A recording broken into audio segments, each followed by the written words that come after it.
Yeah, so unfortunately, there's not a single answer to that question. I use the analogy all the time. How much does a car cost? So, number one, are you buying a car? Are you buying a pickup truck? Are you buying a bus? We have to answer what type of roof you have first.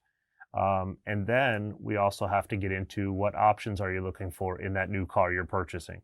So you might be able to line up, like let's say, and I don't mean to pick out any car manufacturers at all, but a Kia, a Honda, and a Nissan, for example, and they all may be the same base price, but then you're adding, all sorts of extra options. You have that same ability in roofing, depending on your system, depending on options, depending on warranties, all kinds of stuff like that. And so, what we would definitely recommend for anybody searching for any home repair project is definitely get 3 estimates.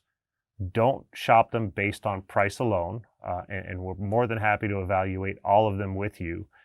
Make sure you pay attention to the scope of work, what's written, the items that they're going to give you line by line, including the warranty, including manufacturer's warranties, the underlayment, everything. Make sure it's all spelled out. Make sure that you vet them for insurances, for licenses and all that sort of stuff. And you don't necessarily have to go with the cheapest price either. There's nothing more expensive than a cheap roof.